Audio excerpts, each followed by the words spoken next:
The following is a presentation of the Mat Talk Podcast Network. You are now tuned in to the PA Power Podcast, College Edition, featuring Mason Beckman and Tristan Warner. PA Power Wrestling. Pennsylvania is wrestling. Welcome in, wrestling fans. You are now dialed in to the PA Power College Podcast. As Jason Bryant of the Mat Talk Podcast Network said, I'm Tristan Warner, joined by my main man, as always, Mason Beckman, a.k.a. Beck Diggity. Mason, episode 24. We're getting ready to roll into the month of February. Hard to believe we're already here. Right, so happy February, everybody. February is kind of that month for me that, that's when it starts, that's when the season really starts to, it gets real, right? February was always, you kind of started, I don't want to say you see the light at the end of the tunnel, but the training phases start to change a little bit, right? You start to come out of that heavy interval training phase and start to back off a little bit, and you really start to dial in for the conference and national tournament, or for states and high school. So February, that's always the month for me that I really start to get excited, because now things are getting real. You're starting to, the storylines that have developed all season we're getting close to seeing how they really play out. Just look at 125 right now. You got Spencer and Darian and Nato and Suriano, and we're getting close to the point that they're all going to be in the same bracket for the first time. So it's an exciting time of year, man. I'm getting jacked up. Yeah, January is always kind of the grind, especially those guys who wrestle a Big Ten schedule. I don't know how they do it, but it just seems like, that's when the body really takes a beating. But February, it kind of eases off. I think most people are done their dual meet schedules by about February 20th at the latest. So you got that couple week break there in between before the first weekend of March, usually where the conference tournaments start. So February is a good month. We're really into the thick of the season now. It's hard to believe it's gone this quickly. Right, dude. It's crazy. Those Big Ten guys, how they do that Friday, Sunday dual meet thing every single weekend, that just blows my mind. And I mean, I guess part of it too is if you're in that schedule, you don't have a choice. You just don't think about it. It's just your reality. But as a non-Big Ten guy, I'm with you. That looks brutal, and it's just got to beat the tar out of your body. But anyway, not to digress too much. So we're gonna start out on a really a somber note. An incredibly sad day in the sport of wrestling. This past week with the passing of former longtime Pitt head coach Randy Stottlemyer.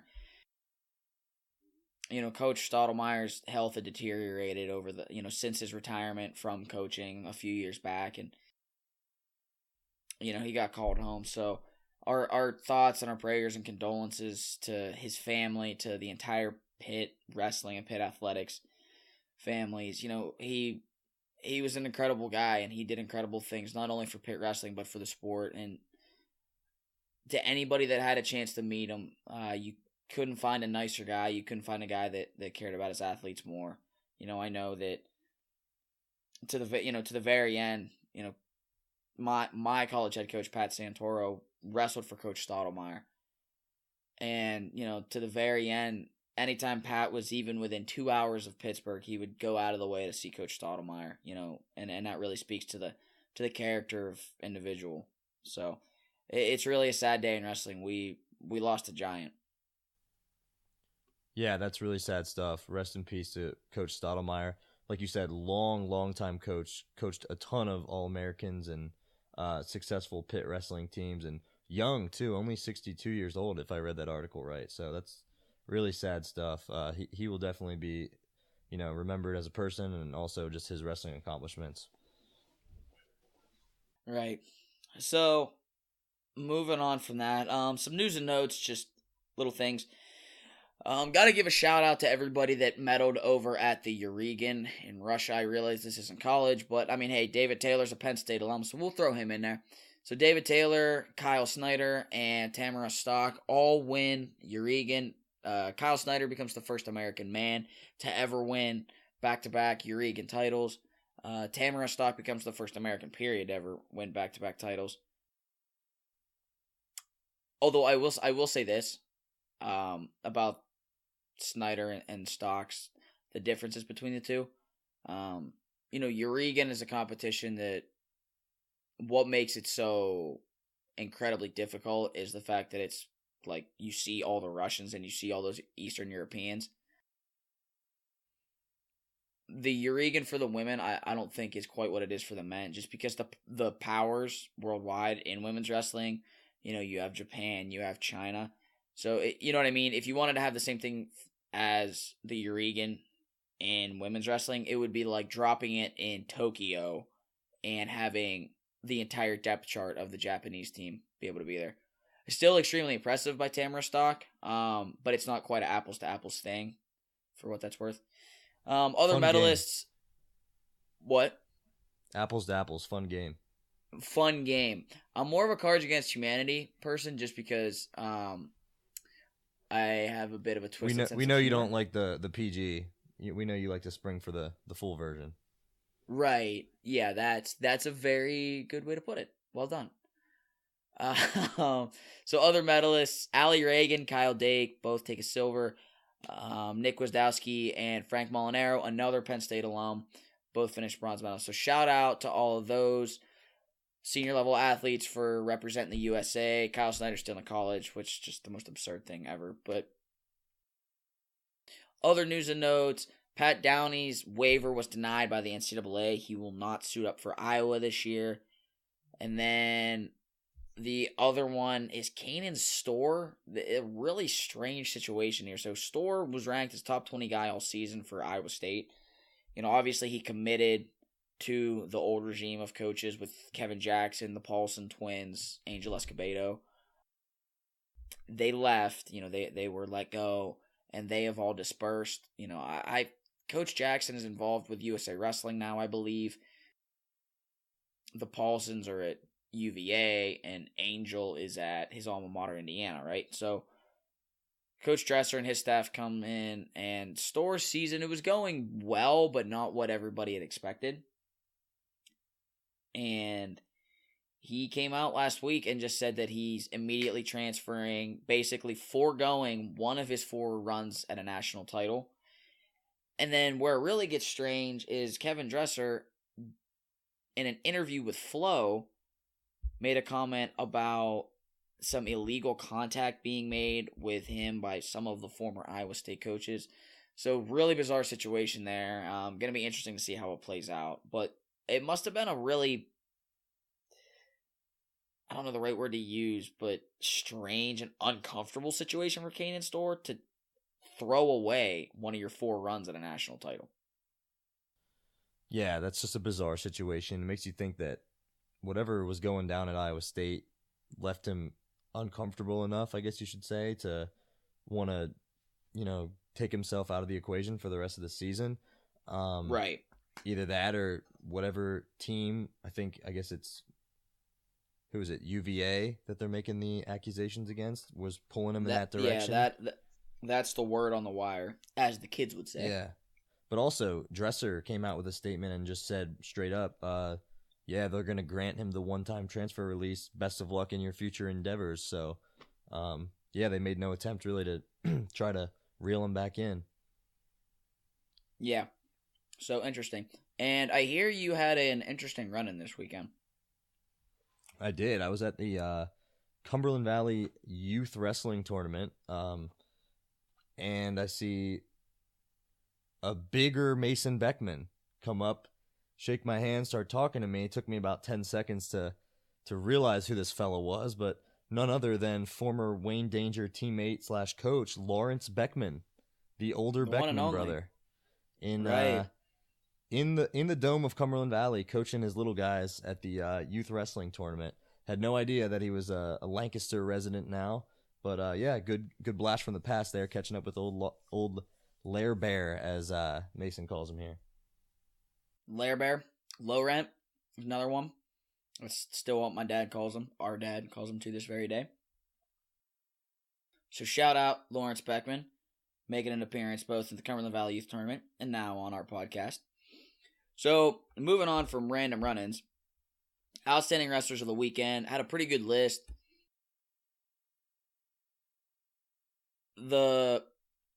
So I'll go with my pick.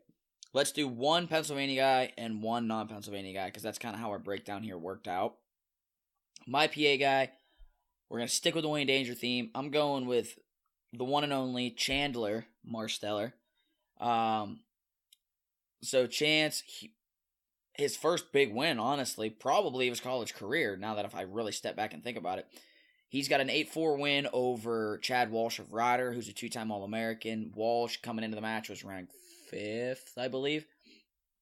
Chance goes and gets 3 takedowns and a reversal, controlled the match. Huge win from Chance.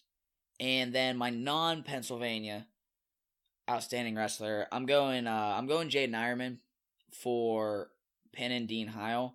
And it wasn't just the fact that he decked Heil, it was the fact that had Heil come off his back, he would have been up, I think, 14-4. So, impressive stuff by Ironman.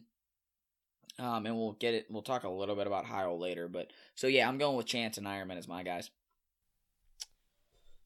If we're going Pennsylvania natives, I'm obviously going to agree with you with Marsteller. I had a conversation, I don't even remember who it was, Mason, it might have been you, but I doubt it, about Chance against Chad Walsh type matchup, and somebody was telling me I was nuts for thinking that Chance could beat Chad Walsh. They told me he was too funky, and I remember just thinking Chance is just too solid. I don't see him getting hit in any of those moves. But yeah, regardless, huge win for Chance. If we're just talking Pennsylvania schools in general, I'm going Nick Lee. He had a huge major decision. I think it was like 14-3 or something final score Friday night against Minnesota over Tommy Thorne. That was a match that on paper All-American Tommy Thorne. All-American Tommy Thorne. On paper looked like a toss-up. Really could go either way. Everyone obviously is the hype over Nick Lee is for real. That's been proven, but still going up against a guy like Tommy Thorne, you're not sure how he's going to respond, and he just went out and absolutely dominated. So shout out to Nick Lee for proving that he just looks better every single time I see him wrestle. And then for non-Pennsylvania guys, we had Ian Parker from Iowa State, who's come up a weight class from 133. Some of you might remember him as the guy that beat Austin Santo in kind of a freak match in a 9-8 score or something bizarre like that in the beginning of the year. He's actually bumped up a weight now, and then he goes and beats Dean Heil, the 2-time national champ, the same weekend after Ironman decks him. So not a great week for Dean Heil, but a good week for Ironman and Ian Parker at 141. And then my other OW non-Pennsylvania would be my former teammate, Kevin Beasley, who used to wrestle at Old Dominion, was an All-American last season, transferred to Michigan this year, and he pulled out a big win for the Wolverines to help them defeat Iowa in a rematch of his Blood Round match last year, which I got to watch up close and personal to watch him become an All-American. He beat Cash Wilkie from Iowa, I think by the exact same score, maybe 6-5, that he did in the Blood Round last year to become an All-American. So big win for the Bees. I didn't realize that he was the one that beat Wilkie in a round of 12. That's interesting. So yeah, all good things there. The Bees getting a win. So some listener questions. Shout out listeners. They stepped up this week. We got a few of them here. We're going to kind of buzz through them. First few can kind of be addressed pretty quickly. So Todd Gardner, my former teammate Lake Gardner, his dad hit me up with one. Ask, why hasn't the NCAA addressed the top guy stall riding just to get a riding time point? You know, he says top man can break a guy flat, make no attempt to turn, but the bottom man will be hit for stalling. You know, why is that? Phenomenal question. I don't think any of us have an answer for it. You know, when a bottom guy gets broken down flat, top guy's just hugging his hips and not taking any risk. I don't have an answer for that. I do think it needs addressed. As to why it hasn't yet, I don't have anything. Yeah, I mean, that's the age-old question, I guess, but I almost feel like high school and college are different in the sense that in high school, if you're kind of parallel riding the guy, pretty quickly, at least in theory, the ref is probably going to ding you for stalling, or at least should, because there isn't a riding time factor. In college, I almost feel like because the riding time point is a thing, is an element, you almost get away with it more. It's almost like, I mean, in my opinion, it's almost like you don't necessarily have to go for a turn. It's like that riding time point is almost like a point you can work for. So you can, break a guy flat, get an inside bar or wrist or hook an ankle and just kind of grind him out for sometimes 30 to 45 seconds. Or it's similar to if you throw double boots in and get a guy flat. I mean, you can just kind of play around like you're going for a power half or, going for, just rolling wrists, and you can just hang out there for close to a minute sometimes without him getting called. So I guess my opinion would be it's almost a different approach from high school to college where refs almost allow that. Right. I definitely think you're onto something there. Next question. Somebody asked if Steve Garland's time is coming to a close at UVA. I would be shocked by that based purely on the fact that they had 2 national semifinalists last year, one of whom was a freshman in Jack Mueller, who's back. They had Nick Sulzer a few years ago, who was a 3-time All-American. I think UVA has consistently been solid. Obviously they've had some guys that haven't panned out, but what program hasn't had that? So, I don't think Garland's time's coming to a close at UVA, and I haven't heard anything about his position being in jeopardy. UVA is a consistently competitive school, so I don't think so.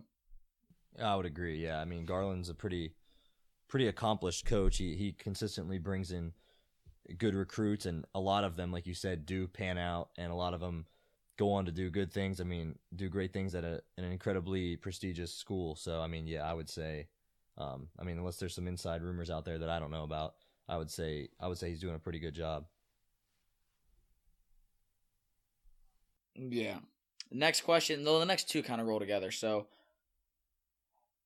Tim O'Toole at Tim O'Toole 11 on the Twitter asks, can you explain how the recruitment steps and process work for a high school wrestler, both as an athlete and as the university? And then I got another question about what advice would you give to a high school senior that hasn't committed at this point in the year?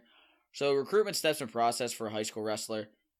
The NCAA changes the guidelines and the rules and restrictions for contact and types of contact between school and wrestlers so much that honestly, I don't have a clue what they are anymore.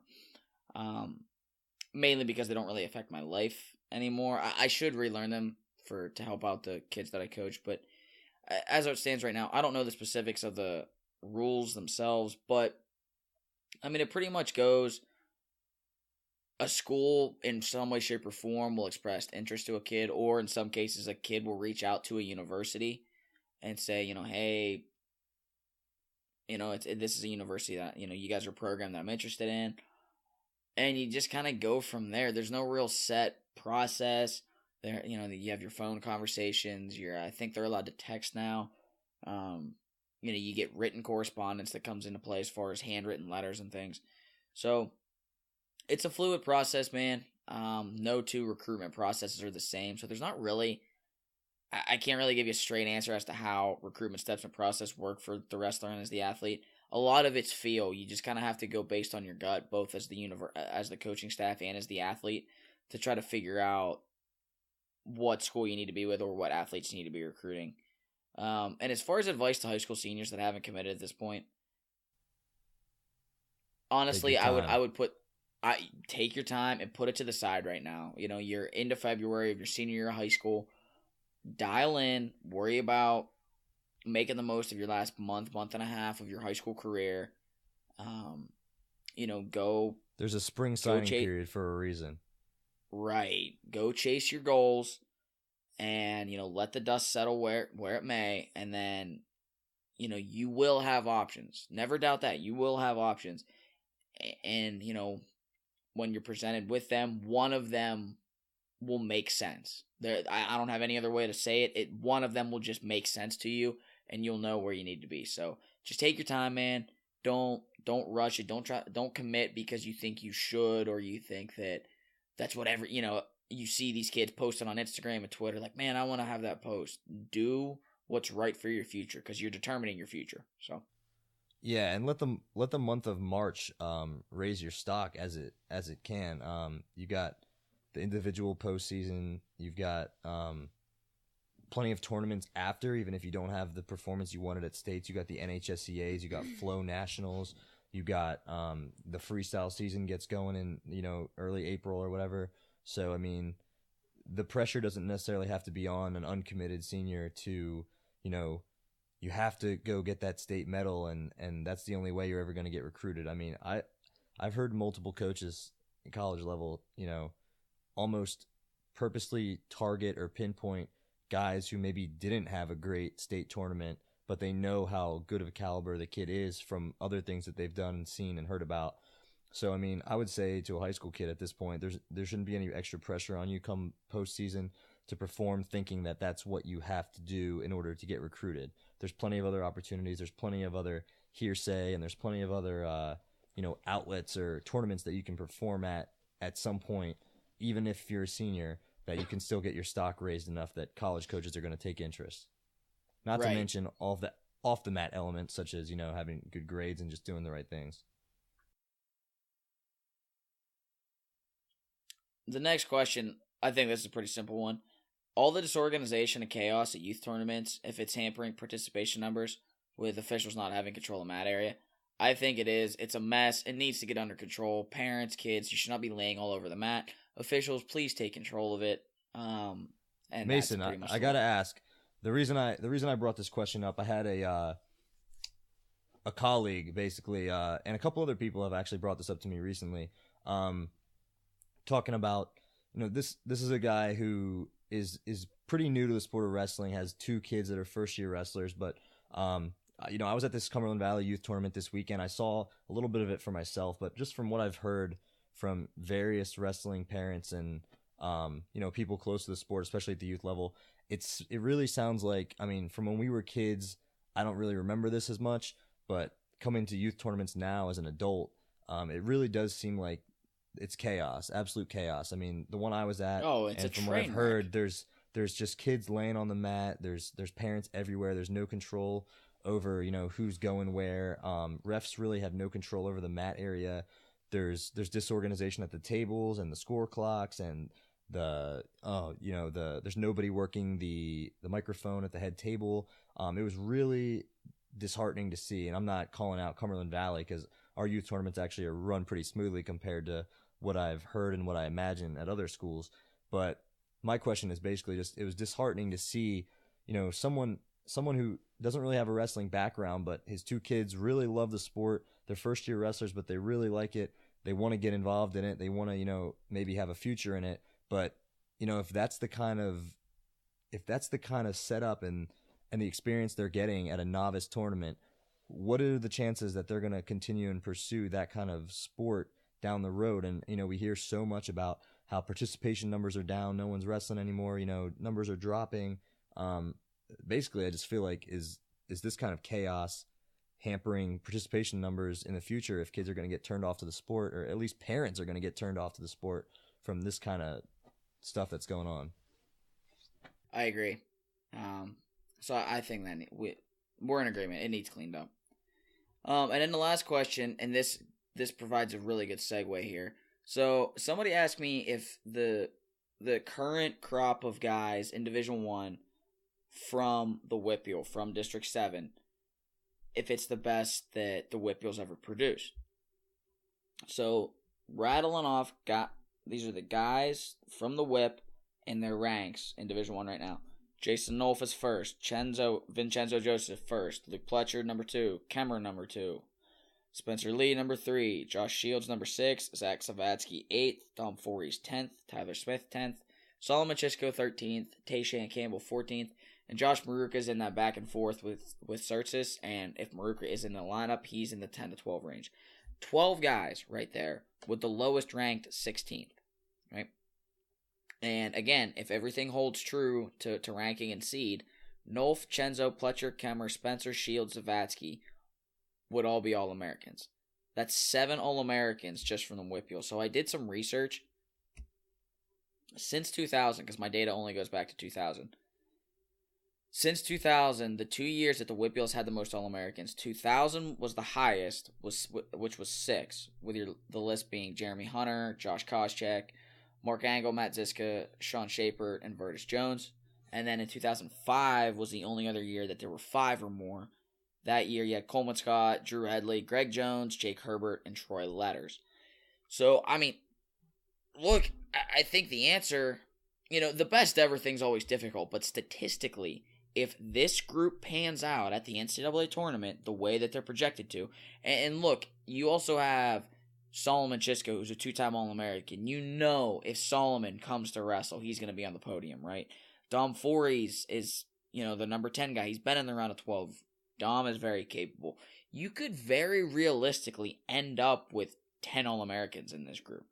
I'm not saying that you will, but it's in no way outside the realm of possibility, right?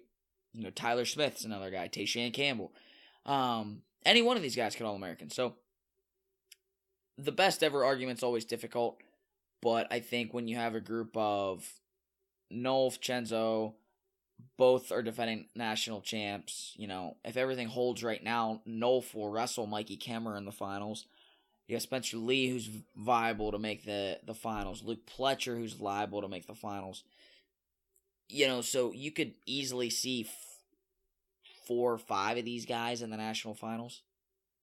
So I think statistically, yeah, it could very well end up being the best year, at least since 2000, that the Whippeals had. Yeah, and on a more important note, since this is, PA Power, we're looking at the whole state. I think last year was the first year in at least recent memory that Pennsylvania did not have the most All-Americans. We were ousted by that sad state to the, if you're looking at a map to the left of us, to the west, Ohio, did get us by 1 number. So, that's an impressive stat figure you just listed with all those WPIAL guys. If you throw in all the rest of the Pennsylvania guys like Zane and Darian Cruz and just call it the Whippeal, Hidley and Renda. You've got a lot of PA boys that are almost guaranteed to get on that podium that are outside the Whippeal.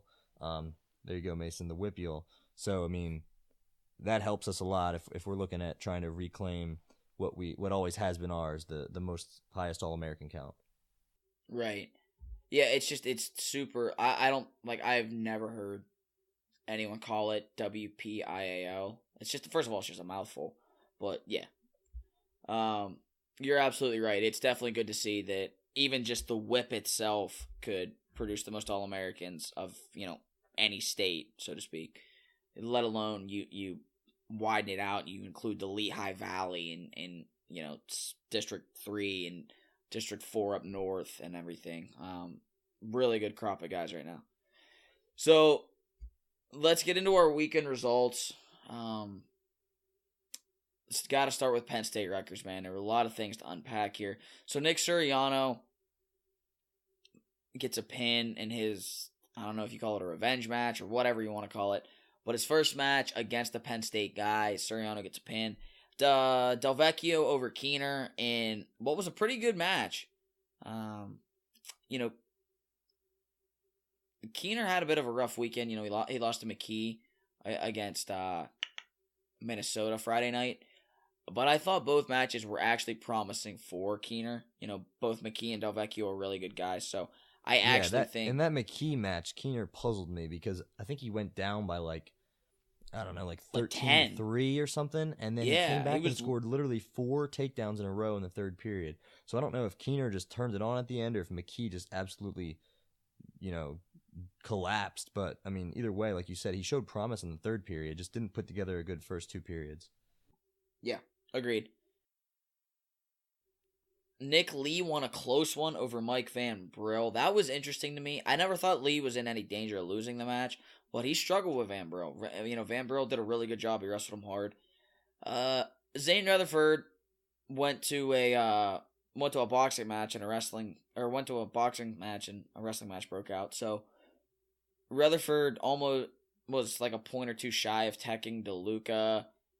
DeLuca got pointed at least once for basically punching Zane in the face. And here's the one thing I will say this. What DeLuca was doing was definitely out of line. He was popping Zane in the face.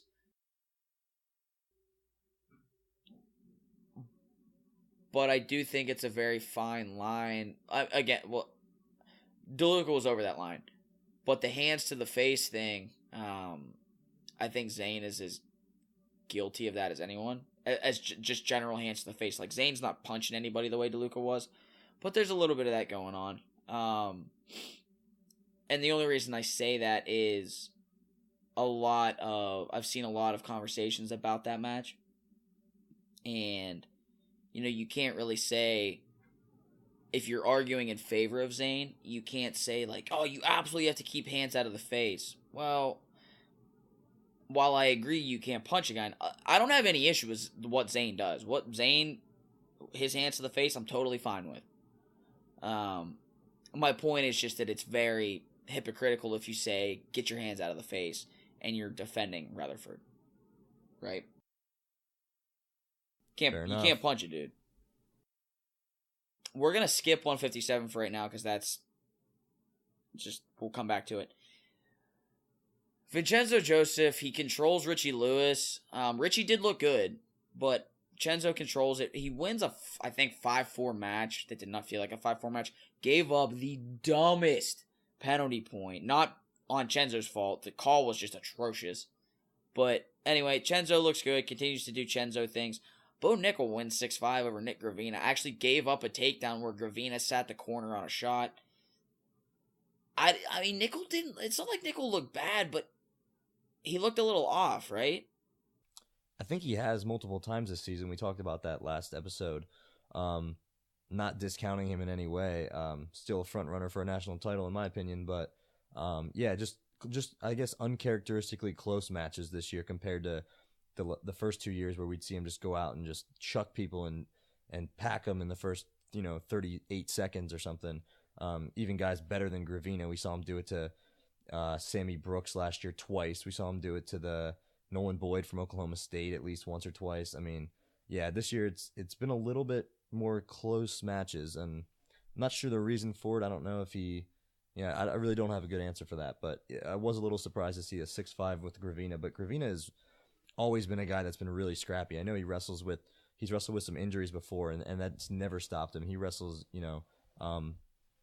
extremely hard for 7 minutes. Right. So, and then at 97, we have another Anthony Cassar sighting, so 197 continues to be a mystery. But the match that everybody's talking about in this duel is 157, and it's not because of the result, it's because of Jason Nolf's knee. So, they get into a scramble, and look, Van Brill, the Rutgers kid, did nothing wrong. They got into a scramble. They were kind of in a head-to-foot situation. Van Brill had Nolf's ankle, and he didn't pull on it. He didn't take it in any direction. Van Brill was just keeping a hold of Nolf's foot, and Nolf turned into it the wrong way, and his knee popped. It looked really bad. Don't have any idea what the situation is. And knowing how the Penn State program operates, I don't say this in a negative way, knowing how Kale and the Penn State program operate, we're not going to know a thing for sure about Nolf's knee until he steps on the mat in Cleveland. From what I've heard, the little tidbits I've heard is that they do expect to have him back before Big Tens, probably not before then. And from what I did hear, originally when I heard the people talking about it, it sounded like they were saying it's an ACL. Everyone automatically jumps to that, and he's done for the season. But from what I've heard lately, it sounded like he might have dislocated his knee or done something with his kneecap, subluxed the kneecap or something. But it sounds like they do plan on having him back for Big Tens. But I guess that begs the question with the big showdown with Ohio State coming up this weekend. Who do they throw out at 57? I mean, it's going to be a backup because they're not going to pull the red shirt just for one duel. And that begs the question, where is Mason Manville? Doing Mason Manville things. I don't know. I don't have a clue. Somebody find Mason. Somebody do find my iPhone with Mason Manville's iPhone. Maybe we can find him that way. That seems logical, right? That's a 2018 thing to do. Yeah. So, somebody right. Somebody call what's the guy's name? Tim Cook, the CEO of Apple. Somebody text him and tell him to locate Mason Manville. Yeah, somebody get that done. It just seems, you had the number one guy in the country coming out with wins over Hayden Hidley, who's now ranked third in the nation as a redshirt freshman. Yep. And that's about his weight class. So, and I think I see him on the roster. Where is he at? I'm just wondering. He'd be a perfect guy in that lineup right now. You right, but we don't know. I'll text Tim Cook. We'll figure it out. Get on it. Oklahoma State, Mizzou. So, again, not a whole lot of PA involved stuff. This duel was bonkers, though. Got to talk about this. First of all, the official in this dual meet, I don't know who it was. I don't know the guy by name. I did get from multiple sources that an Oklahoma State alum was officiating this dual meet. If true, how is this allowed to happen? How can an official ref a duel or an individual bout of any kind involving their alma mater? There's no way that should be allowed. Now, I know the NCAA is one of the most completely backwards organizations in terms of their rules and regulations, but come on. Yeah, that's pretty. It seems like a no-brainer, you would think, but I've seen it happen before. I've seen it happen at the high school level too. So I don't know what kind of regulations they have in place to combat that, but it doesn't seem like they're very stringent. No. So we already talked about Ironman and Ohio.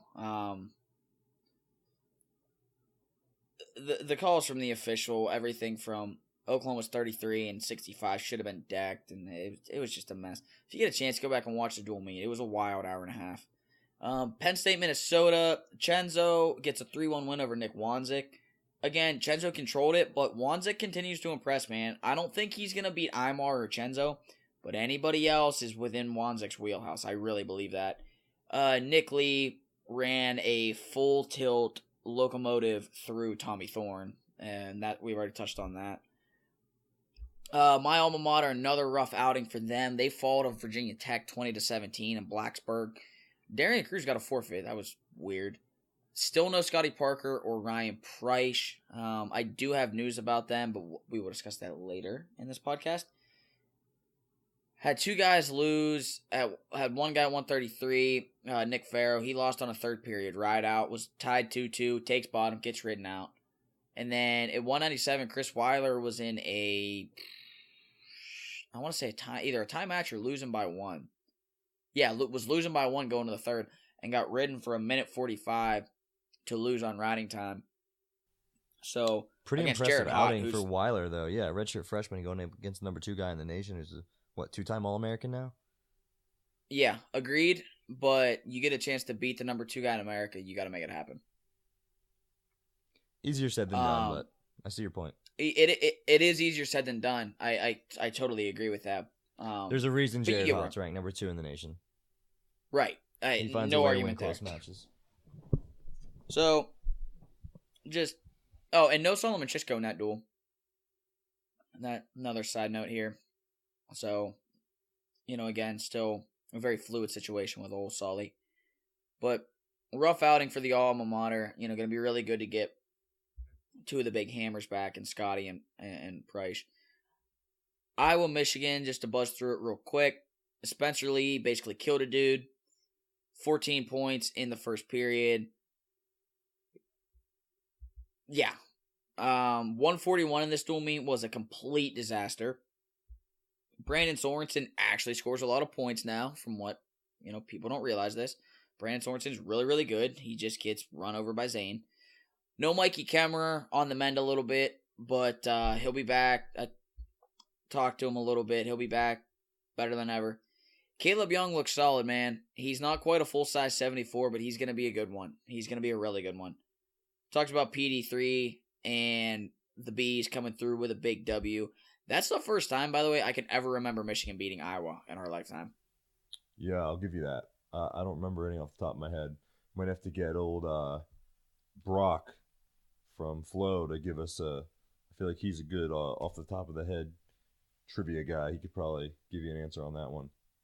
I'll text him. Ohio State goes 2-0 on the weekend. In that, Luke Pletcher goes 2-0, continues to rock and roll.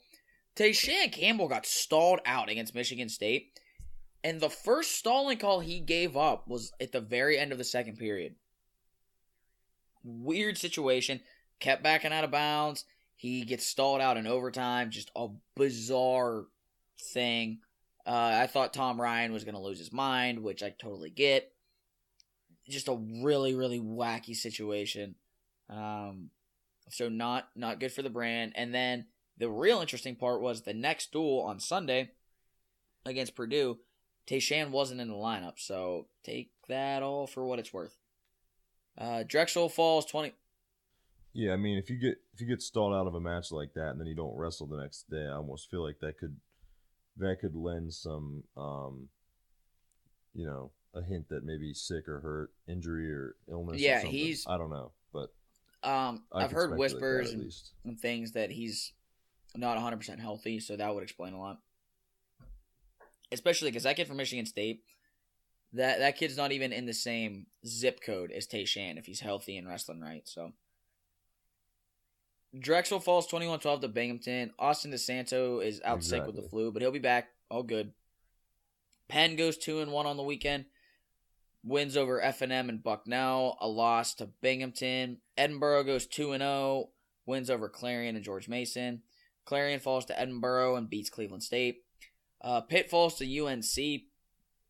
One real notable bout in here between two ranked guys, two Pennsylvania natives. A.C. Headley over Nick Sonetta in overtime. Then let's skip on to our weekend preview. There is one topic I told a lot of people we would get to, and we will at the very end here, about why Year 5 is different. But let's do our weekend preview, and then we'll come around to the Year 5 thing. So, Tristan, I'll let you lead off this Penn State-Ohio State thing. Alrighty, Penn State-Ohio State, the match everyone's been waiting for. Couple interesting storylines going on. Obviously, you got Nolf most likely not going to wrestle that knee. Definitely not going to wrestle. As we alluded to, we do not know who is going to wrestle. Might be. I don't even really know Pfeiffer. Who the options are. Pfeiffer. That's the best name I could come up with too. Just looking through the roster, like you said, don't think they're going to pull anybody's red shirt. So, that's obviously huge for Ohio State going up against Micah Jordan. Outlook doesn't look too good there. For Penn State fans, 157. As Mason, you put in this outline, the match has already begun on Twitter, and I'm assuming you're alluding to Tom Ryan calling out Kale or Penn State for, I guess it was the facility that the match is going to be wrestled at, not up to his liking. All year on the schedule, it was tentative where this duel was going to be held between the Bryce Jordan Center or Rec Hall. The Bryce Jordan Center obviously holds, I want to say, like 17,000 people. And Rec Hall holds around 5 or 6,000. So, it would stand to reason that it would be better for everyone if it's in Bryce Jordan Center. I don't know what all goes into this. My guess is that Tom Ryan's argument is that, well, I'm not guessing, I know, just from his tweet, that he's accusing Penn State / Kale of not wanting a bigger arena because it would have a lot more scarlet and gray in it than Rec Hall would. Because Rec Hall is like, it's all students or season ticket holders. Getting a ticket to a Rec Hall duel is not an easy thing to do. You almost have to be hooked up, right? So, the only Ohio State fans at this duel will be the families of the athletes. That is it. So, that's Tom Ryan's case. I don't know what all went into it, and I'm not going to sit here and speculate, but I do. Look, I think it sucks that it's not in the Bryce Jordan Center. I'll say that much outright. Yeah, I'm just a little surprised that it's not, just because Penn State seems to always have at least one match there, and it's always a huge match, and this seems like the biggest one. They always also seem to try to break the attendance record, so this seems like a perfect match to shatter it. You know, I mean, I guess technically if you're counting that Iowa-Oklahoma State outdoor football one, then it's kind of a moot point. Well, yeah, I mean, they're chasing the indoor record, but yeah, I mean, they're wrestling in the BJC next weekend against Iowa, so I mean, they have the duel, but yeah. So, anyway, other notes in this thing. 25. Tomasello is just that guy.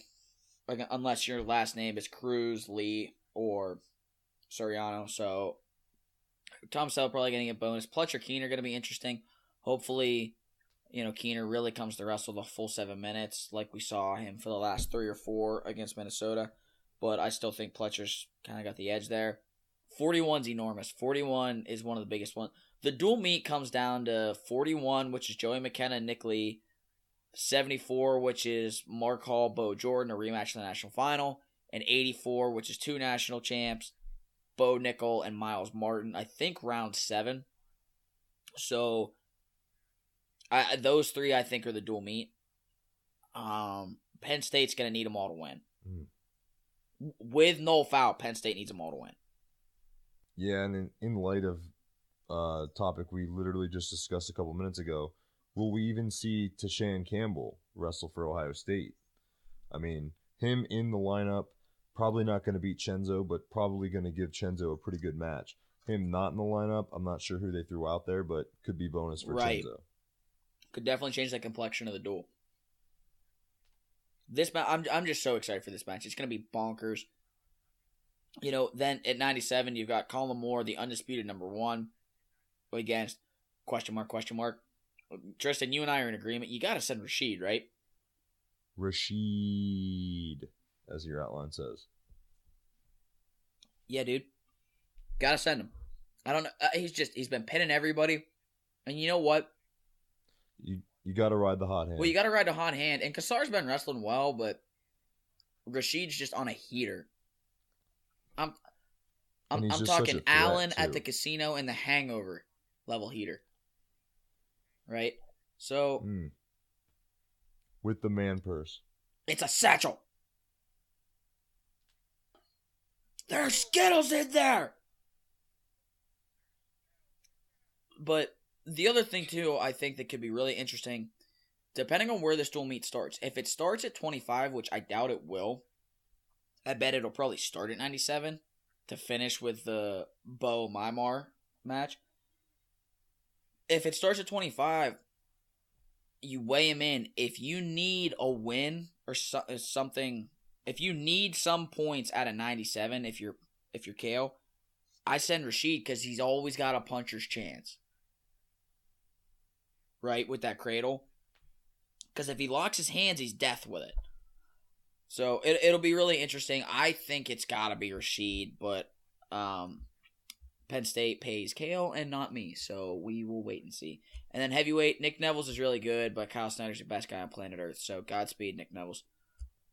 You said it, not me. Other dual meets going on around the country. Iowa hosts Minnesota Friday and Northwestern Sunday. Matches of note, you got Spencer Lee is going to wrestle Lezak, then Sebastian Rivera.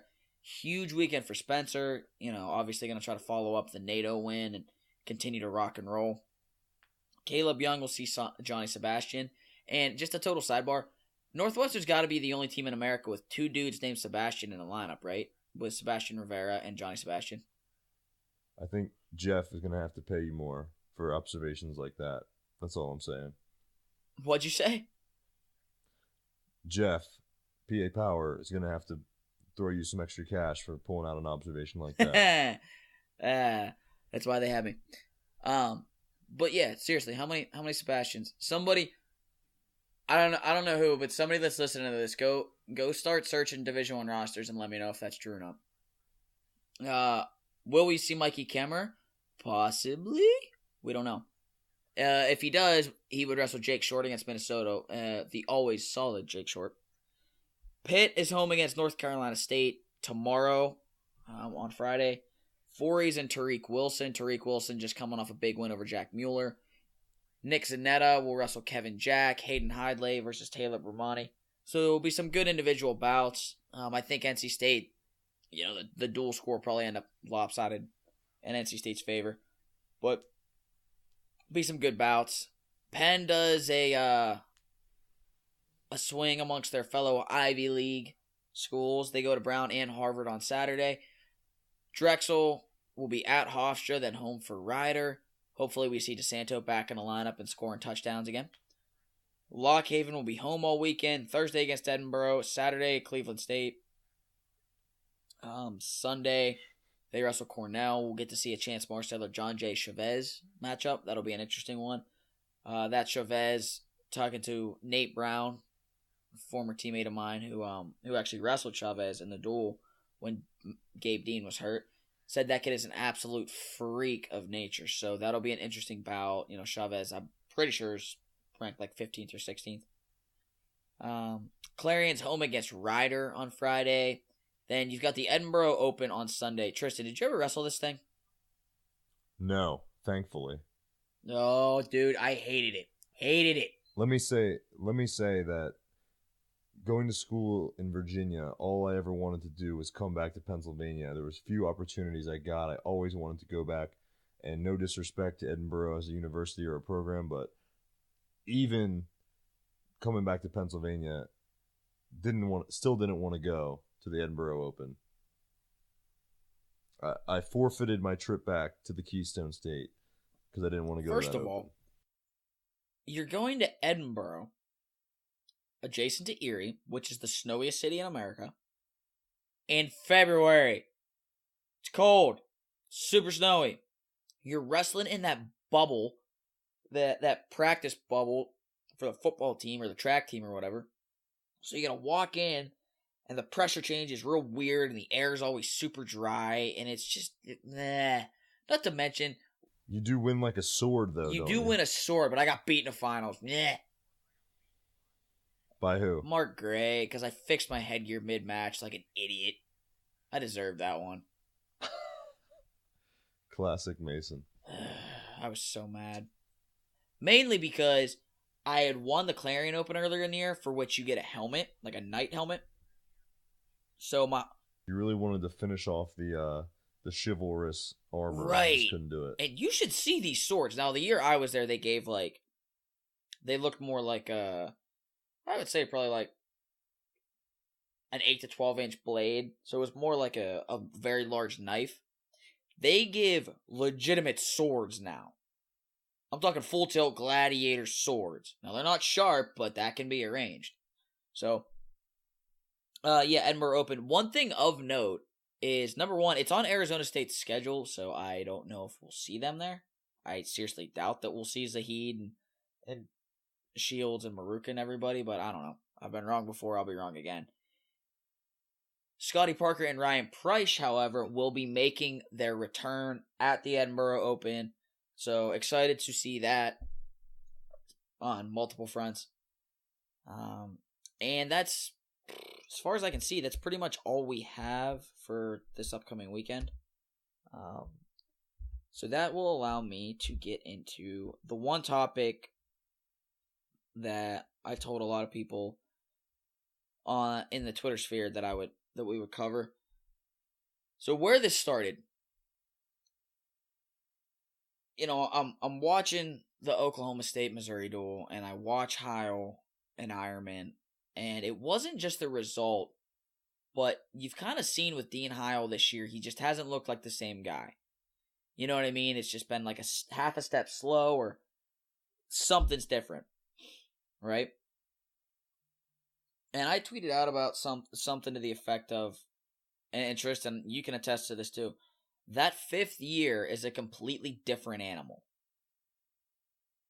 You know, and you wouldn't think so, you know, just to look at it on the surface. It's just another year. Just another year of school, another year of wrestling, right? Why would it be different? Year 5 really plays tricks on people, and it's very rarely an athlete's best year. And there's so many different reasons, but you know, number one of the things that you just don't think about on the surface, you have, you know, we all had friends other than just wrestlers, right? You know, wrestlers often do 5 years, but all of your friends from your year, which I'm sure everybody has a lot of, they're gone. They all finish up in 4 years and they graduate. They're gone. They're out working, or they're in grad school somewhere. Maybe some are still around, but you lose a lot of friends. And obviously anybody that's older than you is gone. The culture of the program has changed. For better or worse, 5 years is a long time. And the culture of the program, maybe it's just little intricacies, but things have changed. And it's a different program than what it was when you got there. You know, so you feel like, even though you're still in the same place with the same people, it's not quite the same. when you're in year 5, you're 22, 23 years old. The kids that are coming in, you've got recruits on campus that are 16 and 17, and you've got freshmen on your team that are 18 years old. You have freshmen on your team that you were never in high school with. So, in some ways, you do start to feel alienated from the team because it's a little bit harder to relate with some of your younger teammates. 18 to 23 is an enormous maturity level, an enormous gap in maturity levels. And obviously your body is just trashed. And then the last thing is, it's your last go around. It's your last shot, whether you have or you haven't won national titles before, you have or have an All-American. The fact that it's your last, for what, probably 99% of guys, it's your last year competing in wrestling. And that really plays funny tricks on people. Some guys you see, they gain a sense of almost freedom and a new perspective from it. And they really let loose, and you kind of see a different version than you've ever seen. For a lot of others, especially when things start to go in less than ideal ways, it's hard to keep yourself in the moment, and it's hard to keep yourself in the season and to not see the light at the end of the tunnel. The light being the end of your career. What the right mental approach is, I don't know. I think it's obviously totally different from kid to kid. That 5th year, man, between losing all those friends, the program being different than it used to be, your body being so beat up, and look, there comes a time where you ever hit a point in your life you just felt like you needed to move on from something. And I know that a lot of people deal with, maybe not from wrestling or maybe not even from one thing specifically, but you get to a point, you're at 23, you're still on a college campus, you're still surrounded by college kids and everything. A lot of you is going to be telling yourself that, like, man, it's time to move on from here. It's time to go do something different. Right? You kind of feel like you're stagnant if you're still there. So it's a really wild thing in year 5. And it's so much harder emotionally and mentally than it looks on the surface. And what Dean Heil's going through, it's hard to watch because, Dean has had a much more successful career than I did, but I can sympathize in a lot of ways with overthinking things, and you kind of spiral out because you can't get out of your own head. And because, I don't know what he has going on off the mat, but I know for me, I lost some of my absolute best friends when they graduated. I was in grad school. I didn't feel like I completely belonged on campus just because of the age gap in some ways. And that's nobody's fault. That's just the reality of it, right? There's a lot that goes into it. And then, I had some other factors that contributed to it. But, yeah, that 5th year, man, and we could probably talk about this for hours on end, but that 5th year, it plays tricks on you, and it's a really difficult thing in a lot of ways. So I kind of went on a run there, man. I don't know what your thoughts are. Oh man, I'm trying to contain my laughter over here. Yeah, you really did go on a run. I just gotta say, I agree with a lot of your points, but the whole time you kept talking about your friends graduating, I just kept hearing that song play in my head. The graduation song by Vitamin C, the As We Go. That's literally like everybody's high school graduation song, right? I feel like everybody played that at commencement. Yeah, that song was just playing over and over in my head every time you said something about your friends. Well, I guess it's just one of those things that people. I'm gonna have to tweet that YouTube video. Well, it's just something people don't think about it. You know what I mean? Everybody thinks about your body being beat up and all these other things, but you don't think about the stuff that goes on outside of the sport of wrestling. Yeah, you made a lot of good points. I agree. I think it depends on the kid. Every kid's different. Some kids have their best year in year 5. Some kids have their worst year in year 5. Some kids just stay stagnant the whole time. It really depends. For me, I think year 5 was by far my best year until the conference tournament, but that's because I kind of took the opposite of approach of what some people take, where they put the pressure on themselves in year 5 if they haven't All-American yet. But I kind of wanted to make sure I went out of my career with no regrets, and I wanted to make sure I didn't leave anything back. So I just kind of I made some mental adjustments to take the pressure off of myself. So I think it ended up helping me. But I know, like you said, for some other guys, it might be different. They might put the pressure on themselves thinking, this is it. This is my last shot. So, yeah, I mean, I really think it depends on the kid. But, yeah, I didn't really have to worry about the whole friend thing. So I'll tweet you that YouTube link, and you can sing along to that. I will proudly sing along to that. I'll pour one out for my homies. So what you're telling me is you didn't have friends in college, huh? Outside the wrestling team. Wow, interesting. Interesting. All right, so that whole derailment aside, our guest for this week is Naval Academy assistant coach Nate Engel. So we're going to throw it over to that interview right now. Awesome conversation. You guys are really going to enjoy it. So we'll throw it over there, and then we'll bring it back, and we'll take it out. Current assistant coach for the United States Naval Academy, former U.S. national team member, Nate Engel. Coach, thanks for joining us. Yeah, thanks for having me. I appreciate it. So you're in your 4th season at the Naval Academy, along with Coach Sherritt. You know, you guys both came over from the Air Force Academy. You know, in your guys' 4 seasons there, there's been an uptick in a lot of things as far as results and recruiting and everything. When you and Coach Sherritt got to Annapolis 4 years ago, you know, what was kind of the culture, and what have been the things through your first 4 years together there that you guys have really tried to focus on and really tried to build Navy wrestling around? Yeah, so I mean the biggest thing is just I mean there was always, you know, a culture of like brotherhood and, you know, obviously serving your country, you know, and beating Army. But I think our biggest thing was, one, we were going to go out and find the best recruit we could find, around,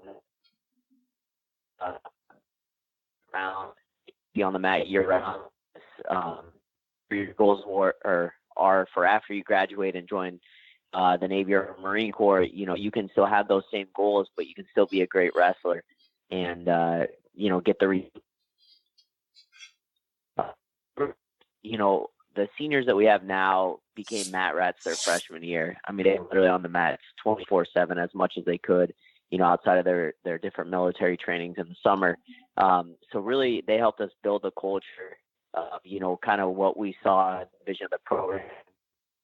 The top 25 team, but, you know, hopefully top 20, top 10 at some point. And, you know, so that helped out. And then obviously bringing in the best kids in the country, you know, 2 number 1 recruits in 3 years, that type of stuff.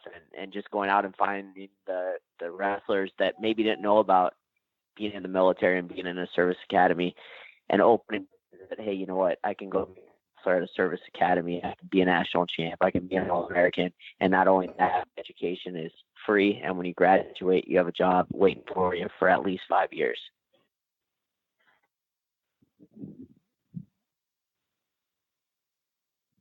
Coach, what would you say are some of the unique challenges that are presented to you guys from a recruiting standpoint? I mean, obviously, you got to go out and find kids that, you know, live the proper lifestyle that they're going to go on and serve their country someday. But what are, you know, what are kind of the selling points that you guys sell, you know, to your recruits that, you know, would help them pick Navy over another academy if they so choose to, you know, want to go serve their country? Yeah, I mean, all the academies, obviously, you're going to get a great education, but I feel like at the Naval Academy, you know, after working at Air Force season and then obviously competing with the Army, you know, I mean, Annapolis is a beautiful town. You walk right outside the gate, you're downtown. Wherever you want, you can go to the mall, you can go to the movie theaters. You know, there's a lot to do here, you know, compared to the other service academies. And it's not a knock on them. It's just a part, you know, an apple tradition. I think the alumni base, you go around to every town and what do you see? You see Navy flags and you see Marine Corps flags. So I think, just when somebody graduates from the Naval Academy, the history and the tradition is really, really, really strong. So I think that helps. Some of the things that we run into sometimes as far as recruiting is, obviously grades and test scores, because that's huge. They look at your transcript from your freshman year through your senior year. And, if they see that you did really well in the beginning of your high school career and maybe, took a dive junior and senior year, it's tough to get you in. Also test scores, you got to have good SAT and ACT scores. But I think, once you find that right recruit that buys into it and has a great test scores, get in and believe in your vision. I mean, when we recruited Jared Prince and Connor Prince, we really had just gotten our feet wet, and Jared, ended up being ranked number 1 in the country at 132 pounds, wrestling at Dapper Dan, and just showing our vision. And, they bought into it. And after that, everybody else started buying into it. And, finally everything coming, the fruit is growing on the branch, and we've got a great team this year. So I think, there's, the other thing too is college gets expensive. If you go to a civilian school, even if you're going to have scholarship, you can still graduate, $60,000, $70,000 in debt.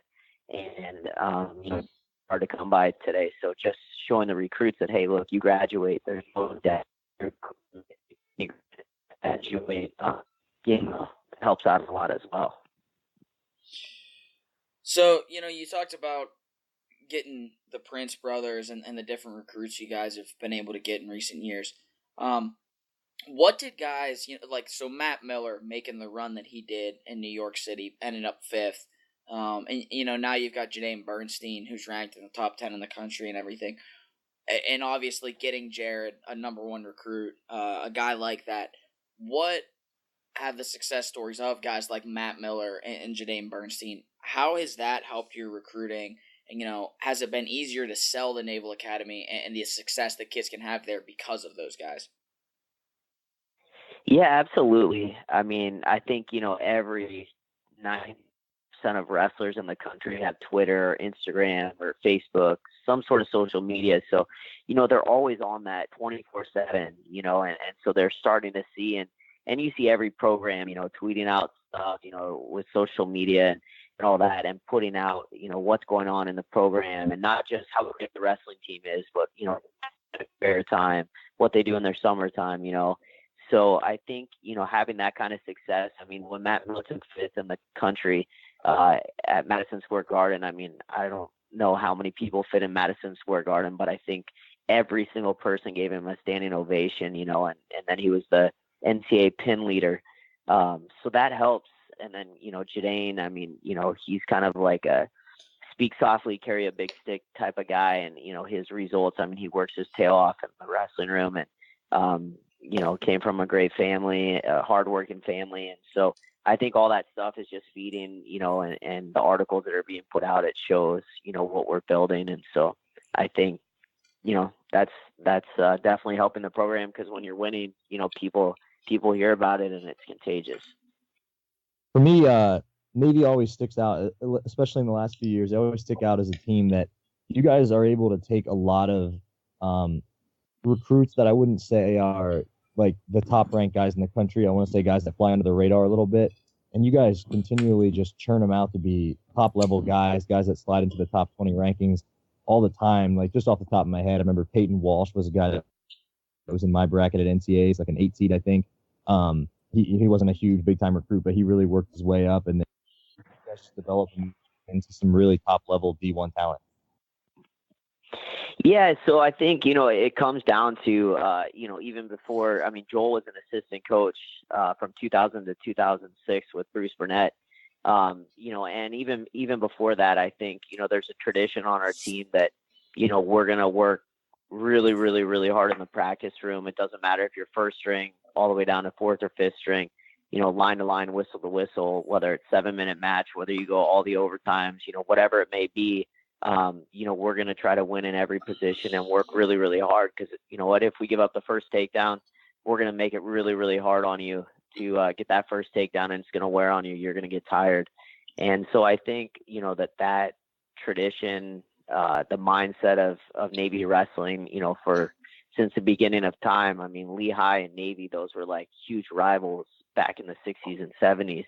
And, so I think that mindset and everything has just been passed on, every single year to these guys, to the present Navy wrestling team. So I think, like you said, sometimes we may not get the best recruits in the country. But like a guy like Peyton Walsh, I mean, that guy works really, really hard, and people feed off that and they see that. So, I think that that's just our style. We're going to wrestle really, really hard, and we're going to make it a fight and try to come out on top every single time. So that's what I think. Yeah, I'll be honest. I always hated wrestling your guys for that exact reason.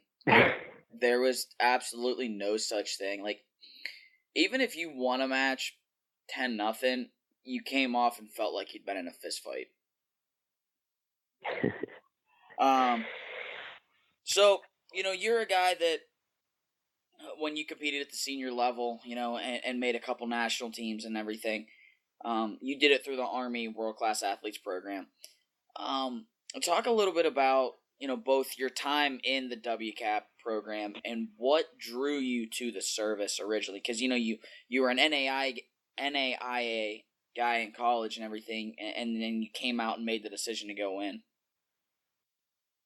Yeah, so after college, I had met Spencer Mango that summer at Fargo, and Yvonne Ivanoff, who, sells souffles, dummies. He was the coach up at Northern Michigan, and the who's, I think, of the younger Greco generation at that time were up there. Harry Lester, Spencer Mango, Kerry Regner, Ellis Coleman ended up coming through there.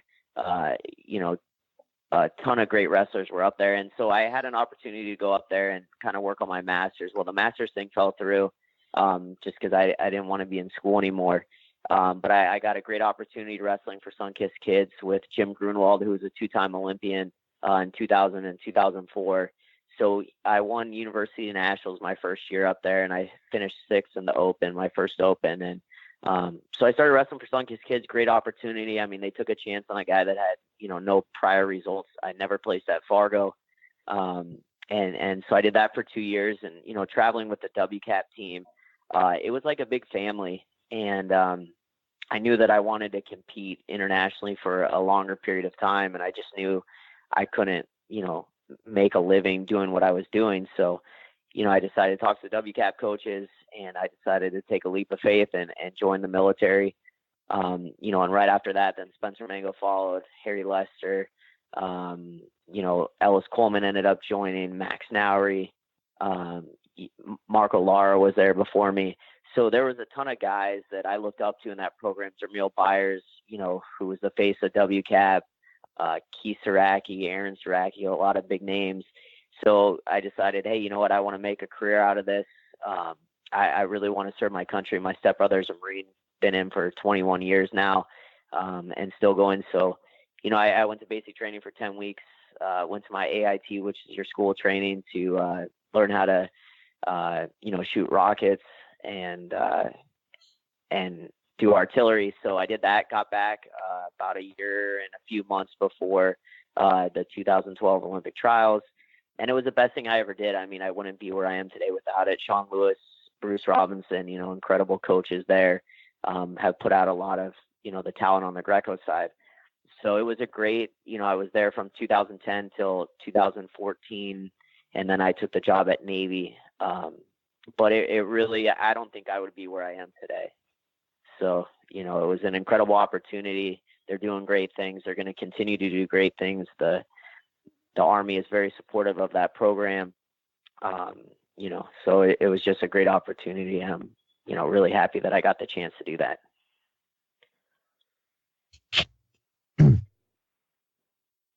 Switching gears a little bit. Sorry, we're jumping all over the place, but one guy that really intrigues me for Navy is Bernstein. It's Jaden, right? Is that how you say his first name?